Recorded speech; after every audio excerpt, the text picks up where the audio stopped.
Guys, yung hapon everyone. Nasyak si Miss Hana eh. Saan galing yung energy na yon? Mag-lipstick na. Mag-lipstick naman tayo. Ay, parang wala naman tayong kulay-kulay. Good afternoon guys. Ngayong hapon sa inyong tanan guys. Sabi nila, bakit madam yung inyong tono? Madam, bakit ganyan? Hindi man yan sa pang Manila. Hindi man yan pang Luzon. Ano na tono yan, madam? This is the tune of... Joke lang guys. Ako po ay Ilongga by blood. Kaya minsan nagalabas talaga yung accent ko pagka Ilongga. Pasensya na kayo. Ano naman tong lipstick ko natunaw na sobrang init ng jinsan. Natunaw na siya guys. Okay. So, time check natin. It is already 1 p.m. And we are recording. Andito ako ngayon sa shop. And bigyan ko kayo ng update. Bakit ganun ang amoy? Bigyan ko kayo ng update ng aming bodega. Ngayon talaga siya nagmukhang bodega guys. Kasi ang dami nating orders with letter S. Hindi magkaugaga si Miss Hana sa aming packing. Dahil meron siyang sending ngayong araw. But, for today's episode, chika ako sa inyo guys. Kasi recently lang I did some reels videos sa Facebook. And I was making content about siblings ba, no? Kaya marami akong marinig mga reklamo sa kapatid, ganun. Marami akong marinig nagasabi, ma'am, sana magkaroon kami ng kapatid na katulad nyo. Char. Hindi ba kami perfect, guys? We're not perfect. Nag-aaway din kami magkakapatid. Pero, siguro dahil sa napagdaanan namin, lagyan natin to ng sad music. Dahil sa napagdaanan namin magkakapatid, we realize na it's not worth it. Okay? Hindi worth it na hindi kami mag-usap ng 1 hanggang 3 buwan dahil lang meron kaming hindi na pagkasunduan. Okay? So, maraming nagsasabi sa amin ganun, bakit madam? Bakit ganyan kayo magkakapatid? Parang, it's very easy na makaramdam ng inggit kung magkakapatid kayo kasi siya merong ganito, siya merong ganyan, siya ganito, siya ganyan. Kami magkakaiba kami guys ng character. Wala naman talaga magkapareho kahit nga magkambal, magkaiba, diba? But magkakaiba kami ng hilig, magkakaiba kami ng happiness, magkakaiba kami ng level ng luxury, no? Mag-start tayo kay Madam Sheena. How I knew them. Si Atchi eldest namin, she's 39 going 40. Oh, sana all.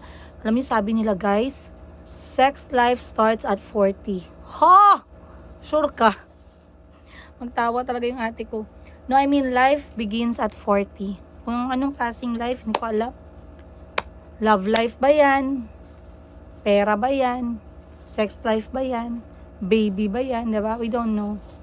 But with that, she's very organized when it comes sa mga records. Sobrang organized niya. Ang kanyang luxury, ang happiness niya, she loves bags and perfumes when it comes sa material na bagay. She loves to travel. Ang kinakagalit niya yung hindi nagpapaalam na mga gamit niya. Yan, kinakagalit niya yan. And, I guess kapag hindi ka sensitive as kapatid, she hates that. Okay? But she is our big sister. She makes us feel na ate talaga siya. Pag nakita nyo kami, para lang kaming mga barkada, no? Pero, dahil kay ate namin, kay Atchi, we have the feeling na we are not alone. May takbuhan kami, ganun. Oh. Madali lang yung ate ko, guys. Sometimes she's compulsive buyer. Tama ba yun? Compulsive. Kaya, no? Ay, impulsive pala. Dinagdagan ko pa talaga ng C. Pinalitan ko pa yung I ng U, naging compulsive. Impulsive pala, ang bright talaga ng staff natin. Sana. Shout out. Impulsive buyer. But, it's her money, di ba guys? Naman tayong pakialam dyan. Sa second namin na ate, her luxury is time spent with her family. The more she goes out with them, the more she feels luxurious. O, diba? Huwag kayo magsabi that luxury, guys, is ano, no? It's just amount of money or diamonds or gold or expensive things. Sa may cellphone ko dito. Let's define luxury nga. Luxury meaning. Okay.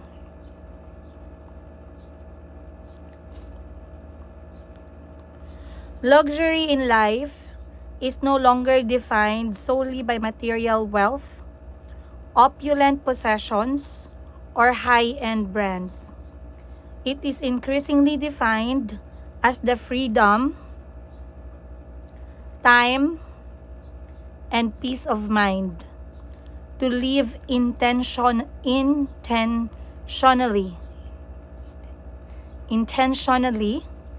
enjoying deep sleep, quiet surroundings, and meaningful connections without the pressure of constant busyness. You see? You see?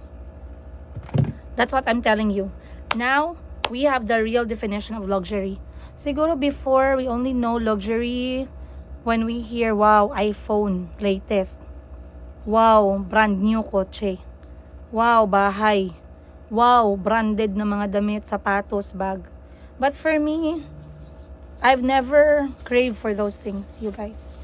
So with my second sister, her luxury is time spent with the family, time spent with friends, good food, healthy food, yeah. I think that's it. Simple lang yung kalawang ate namin eh. She's not demanding in life. She likes it simple, but she likes it from their own pagod nila, pinagpaguran.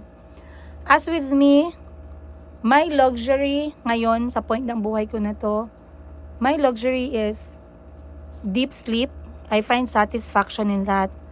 My luxury is budget travel. My luxury is fun and trying out new activities and food with my kids. That's my luxury. Oh, ayoko na nag-aantay sa oras. I don't like that.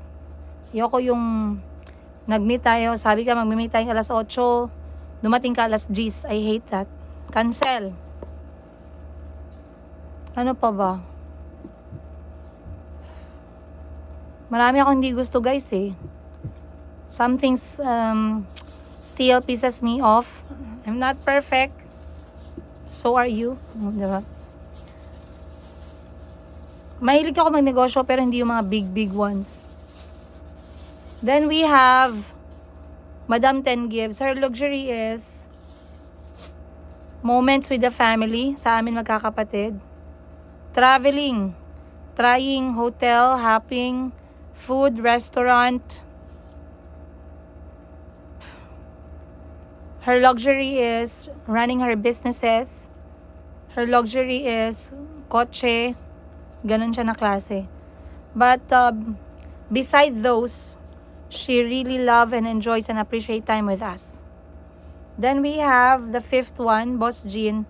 Luxury is time spent with the pamangkin. Luxury is hiking and traveling. I guess she doesn't like fights. She doesn't like to fight. She doesn't like arguments. Bunsong kapatid, ika-anim, she loves quiet travel. She loves signature bags. She loves phones. She loves cars. Parang si Madam Ten Gives din yun eh. Kambal ni Madam Ten Gives yun eh. Sip-sip kay Madam yun eh. Kaya bigay lahat sa kanya. She doesn't like KJ people. She doesn't like, hindi ka makasabay ba sa trip ng pamilya. Ayaw niya. Then we have the seventh one, kapatid namin na lalaki sa Cebu. His luxury is properties. She started his, investing sa property while young. His luxury is traveling kahit alone. His luxury is spending time with us. He doesn't like overspending on things. He doesn't like fake people. Everyone doesn't like fake people, but for him, at a young age, he already realized where to spend his time and money. And I love that. Sa bunsong kapatid namin, his luxury is, I guess, simple travel, no? Kasi nagmamotor yun. His luxury, I think, yung girlfriend niya, sana all. Sana all. Pet peeve niya, yung sinasabihan namin siya kung anong dapat gawin. He hates that. So, I was telling you guys, we have different personality. And, it's a mix of salt and sugar, by the way. Tsaka ampalaya, may bitter. Hindi mo bitter. But, just a short intro, no? About what we're going to talk about today. But before that, kita nyo naman, tambak-tambak. Gusto ko sana mag-live, pero kukuha ko ng kotse natin kasi nasira yung kotse. And I guess I'll see you more, guys, on today's episode. Let's go! Yan ang ginasabi ko sa'yo. Pangit ang Sige. Pangit kasi ang ugali mo, kaya ginagabaan ka.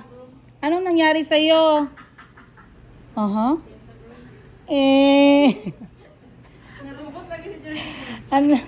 Ano nangyari sa'yo, Inday? Nag-muscle spasm daw, Agoy. sabi ni Doc. Muscle spasm? Ano ka, mayaman? Panuhot lang yun, guys. Nabikil. Panuhot sa likod, guys. Kasi kung sa pagtulog pa na unay. Nakuha ako ng battery ng kotse. Kaya nagdating man yung battery. 328,000 pesos.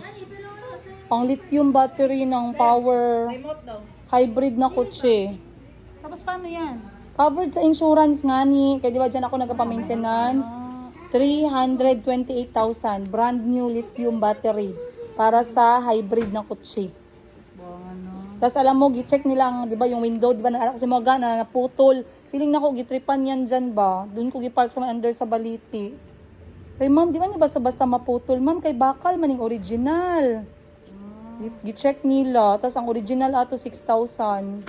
Yung wiper sa likod ba? Ay, ma. Did you eat that samyang I kept in the fridge? Gang, pwede pala, pag may insurance pala ang kotse mo, pwede pala siya ma-refund ng insurance company. Mag-file ka with the abogado ng self-accident. Hindi ka nila ginasabihan, no? Self-accident sa... Mag-file ka sa abogado na i-prove na self-accident yung nagasgas. I-cover ng insurance daw. Yan, hindi natin alam, no? Pero kung We don't know that. kung magasgas, gina-report na mo nga nasag-id, ana. Tapos, asa gina-report? Sa police bang bablatter lang jud ka. Ah, Blatter bang gigon si mo, ha? I'm not sure. I have to go ask. Kaya nagasgas yung kotse. Guys, ano ka? Dito ka pala? What do you think of this house? Hospital bed? Galaw-galaw ni gani. Ngayon naman. Kailan nag-start? Kagabi, no? Ganina kagawon. Nabikil sa pagtulog mo kagabi. Anong posisyon ba? Anong posisyon mo? Oo, murag-ana sis. Ay, God. Hayang. Hayang ka ng murag-letter C pa. Mali. Hindi ako nag-computer, mag-ano gidaw ka. Mali ang ano mo, ang unan mo. Ito, nag-straight ako neck. Na dapat curve. Anong meron dito? Nagdaan ako. May special. So, gikan kag Nissan. Oo, ngayon ko lang iko ang kotse. Naglabas ako alas 4. Tapos nagdaan ako sa Mandawi Foam kay nag-check ako ng basket para sa mga damit. Kaya para dili ko siya balik agad. 'Di ba after mag-live, kapoy man ibalik agad. Okay. Kaya mag-live ulit the next day. Ilagay lang siya sa basket. Ano 'yan? Gamot niya. Experiment siya ng gargle. Na muscle spasm daw yung kapatid ko, guys. Pero actually, sa aming mga pobre, ang tawag dyan, nabikil. Naunay. Naunay lang na siya yang. Tsaka pangit kayo ang pagka-pain siya kay from the back to the neck. Pero ingatan mo yan, kay scoliosis is very serious. Scoliosis is not an easy thing. Kasi daw very mild. Kung magkakaroon daw akong likod, i-report ako sa Scoliosis. tungod yun siya sa posture sa work. Ibang kuning, mga yan kuning. Pero dapat siguro kayo mo ang work related sa phone or computer. Every 10 minutes, mag-stretching ka. Gutom ako sis. Anong ulam mo? Ayan, nagaluto na. Salamat Lord. May kapatid akong pwedeng kainan sa oras ng kagipitan. Ano sa season sa ng swap? Uy, tingnan niyo yung swap. Why you watch from here? Why not inside the room? Ano siya dyan? Tanong po siya. Ganun ba? It's nice man here. It's like a movie. Swap is very nice man. Yeah. Yeah. Manulo siya magtanong. Sige pong tono. How are... Puku, puku. Not kuku. Puku. Puku is a fish. Mag-check ako sa kusina ng kapatid ko anong ulam. Anong ulam? Bangon-bangon naman dyan. Huwag naman maging tamad. Uy.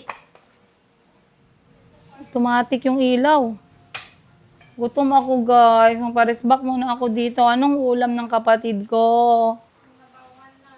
Sinabawan na ba? Wow, tamang-tama ang punta ko guys. Meron silang sinabawang baka. Baka talaga ha, hindi karne ng baka. Buong baka. Patingin nga, anong tsura? Na-inspire ba ako dito? Alam nyo kasi guys, sa buhay ko na to as single mom, ang nagpasatisfy sa akin, pagkain at tulog. That's true. Hello, may hapon. Ano nandito? Sa kabila. Ano to? Ay, hello mo. Baboy? Sorry. Hugas tayo kamay.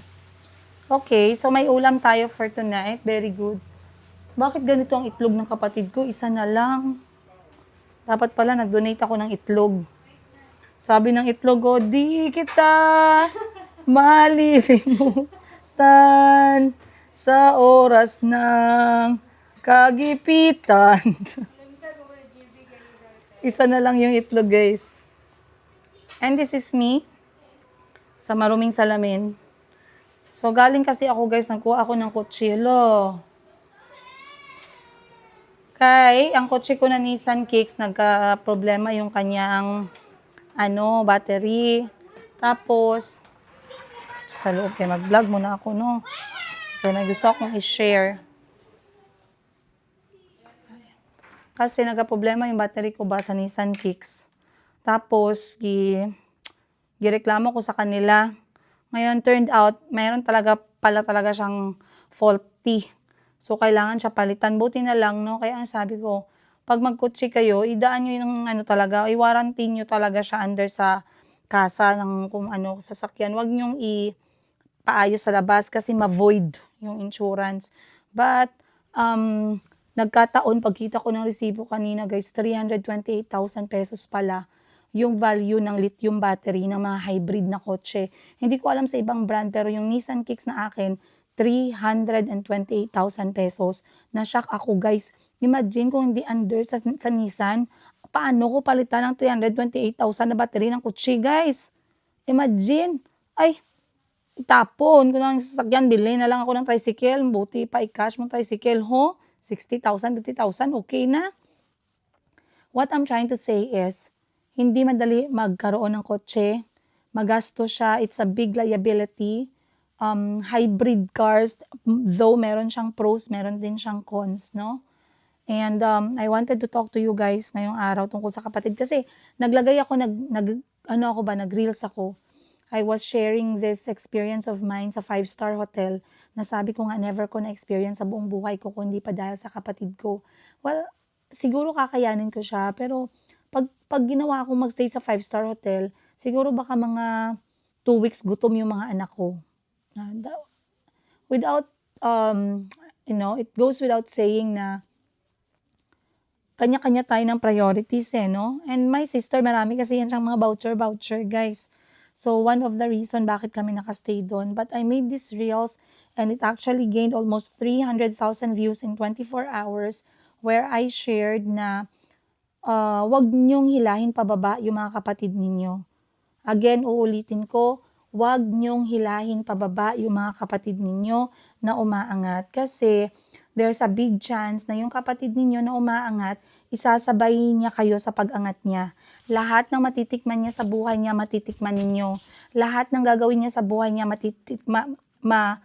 ma-experience ninyo. That's what I was trying to say, you guys. And, meron namang mga kapatid din na madamot, no? Pero mostly kasi, we would actually say na may mga kapatid din na talagang isasabay niya kayo kung saan siya magkakaroon ng magandang experience. Sa case namin, sa kapatid namin, every time na meron siyang mga panalo, nakakaano talaga kami, guys. For example, nanalo siya sa isang palaro and meron siyang voucher ng mga restaurant, lahat kami talaga makaka-experience ng restaurant na yan. Hindi lang siya, hindi lang yung pamilya niya. And pag meron siyang mga travel, lahat din kami sinasama niya or kung sino yung gustong sumama. Lahat yan na-experience ko kay Madam Ten Gibbs, no? Yung mga restaurant na mamahali, na-experience ko yan kasama siya. 5-star hotel, na-experience ko yan kasama siya. Mga branded na sapatos na minsan hindi kasama sa budget ko. Minsan binibigyan niya ako, hindi naman palagi. Okay, hindi naman palagi. Ano pa ba na-experience ko mostly ganyan, mostly mga staycation, yung pinaparanas niya sa akin. And of course, yung mga alis-alis namin, pinapautang niya ako. O, diba? Okay lang, bahala mangutang ako, guys, kasi syempre, hindi man pwede na lagi ko lang isipin yung pamilya ko lang, mga bata lang. Buhay pa naman ako, guys, hindi man ako karton, hindi man ako bato na wala akong kaligayahan, diba? Ngayon, pagka-upload ko ng reels na yan, nag-gain siya ng almost 300,000 views. Kaya marami yung nakarelate. Kasi, let's be honest, no? Alam ko, iba sa inyo nanonood sa akin dito, hilahan kayo pababa magkapatid. May isang kapatid na nakalwan sa buhay, siraan ng isang kapatid. Kung hindi siraan, chismisan mo sarili mong kapatid. Huwag naman ganun sana, okay? Pag nakita mo nakaangat yung kapatid mo, i-appreciate mo, i-congratulate mo. Kaya I'm sure hindi yan siya natulog para dumating dyan. Nagpakapagod, nagpakahirap, nagsakripisyo, umiyak, umihi na siguro ng dugo yan, hindi niya lang ginasabi sa inyo. Okay, be happy for your siblings. Kung may mga kapatid kayo na bastos ang ugali, i-share niyo tong video na to, bahala magalit sila sa akin. Sabihan ko talaga sila, kapal na mukha mo, day, kapal na mukha mo, dong. Ako guys, ako as kapatid, kaya kong magtakwil ng kapatid pag hindi ka maayos. Kaya ko. And I'm speaking from experience. Okay lang na magkaano tayo, pag hindi ka maayos, itakwil kita, kapatid pa din kita, mahal pa din kita, pero nungka na you are going to take advantage of me. Okay? Ngayon, it actually gained like 300,000 views. Grabe na pagkaupo ni Princess Iga, guys. Ngayon, gumawa ako ng another na reels to follow up kasi may nag-comment. Madam, paano pag may kapatid ka na maalwan, hindi ka man niya ginasuportahan, hindi ka man niya ginabigyan, and it, again, in 24 hours, less than 24 hours, it gained almost 400,000 views. Kasi, una sa lahat, pag hindi ka gibigyan ng kapatid mo, huwag ka magalit, day, huwag ka magalit, dudong. Hindi ka kargo ng kapatid mo regardless what happened. Kung bigyan ka ng kapatid mo ng blessing niya, pasalamat ka. Pero pag hindi, huwag mo sumbatan. Hindi ka niya kargo, hindi ka niya responsibilidad. Mahiya ka naman sa buhok mo. Mahiya ka sa kuko mo, mahiya ka sa katawan mo. Siguro kung PWD ka or you have a special case, may sakit ka, fine. Okay, I would understand. Pero kung able ka, makalakad ka, makasayaw ka, makaringking ka, makasplit ka, 'di ba? Makabili ka ng gamit it only takes, kaya minsan guys, sorry to say this ha, hindi ako suportado sa mga nagapalimos na kompleto yung katawan. Hindi ako suportado sa ganyan kasi ako gani single nanay, buntis ako guys, bagong anak ako, nagatrabaho ako. There's no excuse. So talagang hindi ka kargo, lalong hindi kargo ng kapatid mo, mga anak mo. Lalong hindi kargo ng kapatid mo, ang asawa mo, ang jowa bells mo. Okay, kailangan isampal sa'yo yung totoo. At kung hindi mo matanggap yan, magalit ka pa, chismisan mo palalo yung kapatid mo, ay day, may problema ka day. You deserve to be outlawed. Oy, you deserve to be takwil. 'Di ba? At ngayon may nag-comment na naman. Sabi na naman dun sa nag-comment, paano madam kung tinulungan ko siya noon, madam ngayon wala na ako, wala na siyang ikabalik sa akin. Day! Huwag ka magalit kung hindi ka niya binalikan. In the first place, you should know na when you give, you only have the intention of giving and not receiving back. Kung nagbigay ka, tapos nag-expect ka nga in 10 years, time tulungan kanya, pakainin kanya, then you have the wrong mindset. Alright? You have the wrong mindset. And mind you, if someone is really grateful and humble, na tinulungan mo sila, you don't have to remind them. You don't have to ask them. You don't have to beg them to come back and give you or share with you kapag sila naman yung meron. Kapag grateful and humble talaga yung tinulungan mo, ha? In the end, you will know what kind of people you've helped. But in the end, you have to be grateful that you were able to help. That's my point. Have the intention only of giving. Huwag kang mag-intend na bigyan ko yung kapatid ko ngayon kay pag-graduate niya ng police. Pag may loan siya na 1 million, sumbatan ko siya kung di niya ako bigyan. Wag. Pag dumating yung point na yan at ganyan ang ginawa mo, you have a problem. You have a problem. Okay? So, mabuti na lang sa amin magkakapatid guys, though hindi man kami perfect, nag-aaway kami ha, in fairness. We are very blessed and grateful. Kayong nanay namin, hindi siya pala gatong. Si mama namin, hindi siya magatong guys sa problema namin magkapatid. Pag ako may problema sa kapatid ko, magsumbong ako sa mama ko, never nagagatong si mama. Nasabihin ni mama namin, ay oo, pangit talagang ugali ng ate mo na yan, hayaan mo na yan, dalok-dalok talaga yan siya. Hayaan mo yung ate mo na yan. Surang-surang talaga yan siya. Hindi ganyan yung mama namin, guys. Na pag nagsumbong yung isang kapatid namin, si ganito, hindi marunong magpaalam. Ang sabi, gamitin yung kotse. Balik siya mamayang gabi, umaga na, hindi pa nakabalik. Kahit alam ng nanay namin na may kasalanan yung isa sa amin, the fact na pwede niya namang gatungan, pwede niya namang kaming pag-awayin, hindi ginagawa ng nanay namin yan. And that is the truth. A big shout out sa nanay namin. Mahirap lang kami guys, ganito kami, hindi kami perfecto, pero never kami pinalaki ng nanay namin na ganyan na style. Pag nagsumbong kami sa nanay namin, ano yung scenario, maganyan lang yan si mama namin. Sige lang gang okay lang gang, baka may ginapagdaanan lang si ate mo, baka may ginapagdaanan lang yung kapatid mo. Sige lang gang minsan gani, ano ko man yung ganyan na ugali, pero sige lang anuhin lang natin, kausapin lang natin. Ganon na klase. Ganon si mama mag-advise. Si papa namin, hindi ako naka-experience kay papa when it comes sa mga ganyan problemang kapatid. Iniwan na ba kami ni papa guys, 18 pa lang ako. Diba? 18 pa lang ako, 36 na ako ngayon. That was 18 years ago when our father passed away. And I'm very blessed. Maraming nagsasabi sa amin yung buhay niyo magkapatid, maganda, sana gawing maalaala mo. Kaya pwede, walang problema. May nagsasabi sa amin, mainggit talaga ako sa inyo ba? Huwag ka mainggit. Huwag ka mainggit kasi pwede ka din namin maging /kapatid. Diba? May mga friends kami na masaya sa companionship namin magkapatid. Tama ba yun? Companionship. Nagsasabi kami kasi magkapatid, hindi kami ganyan.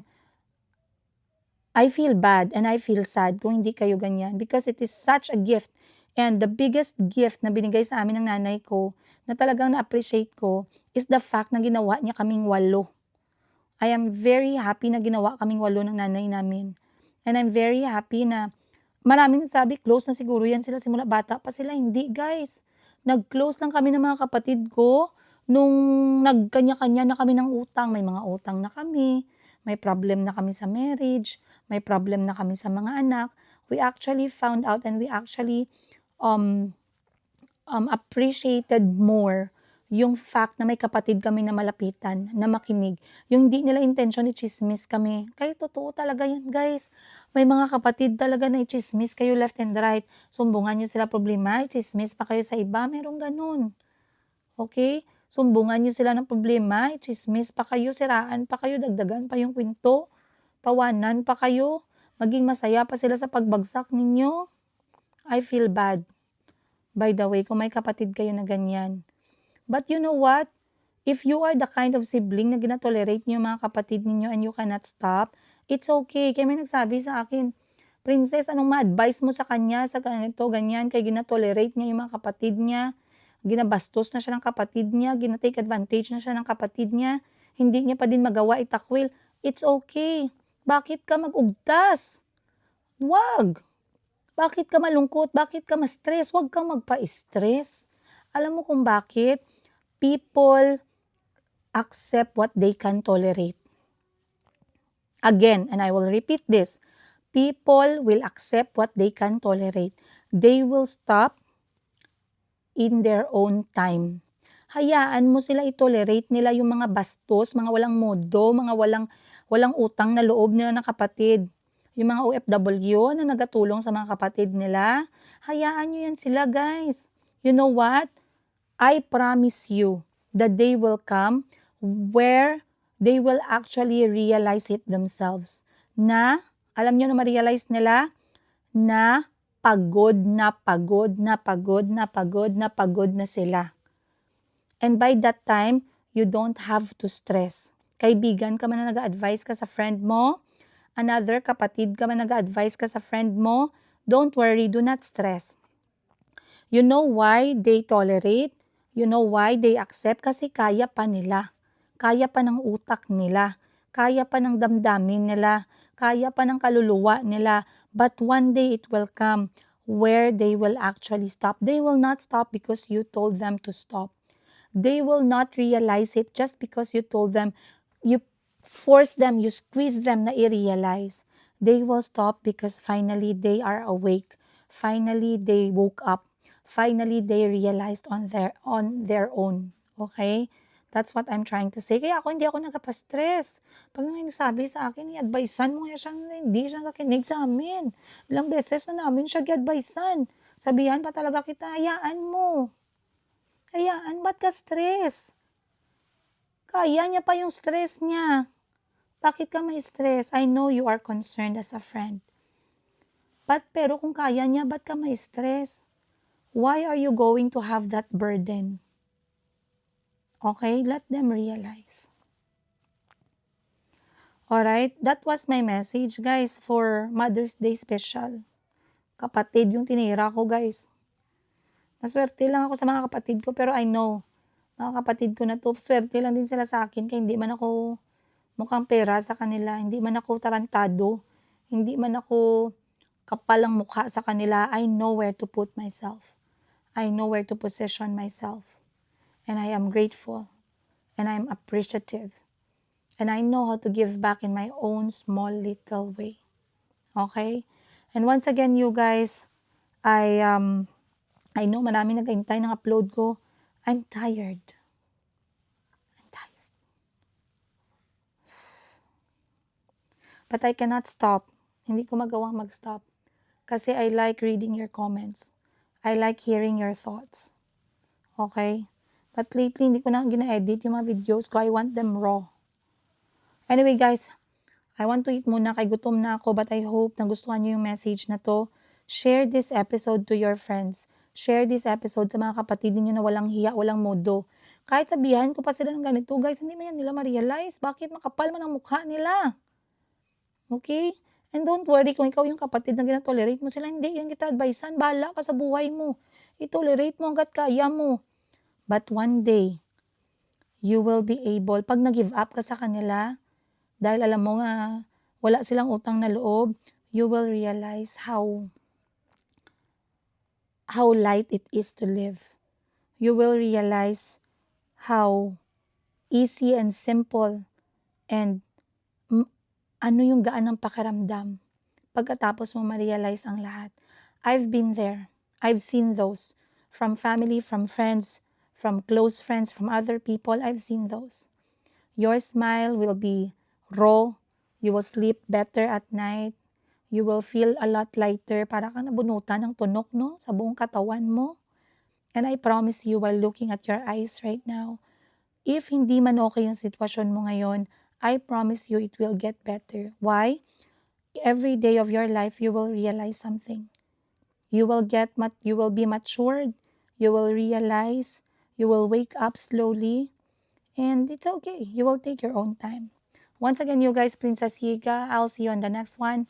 Much love, and don't forget, we love you, and we appreciate your love for me and my children. I'll see you guys on the next one. Bye.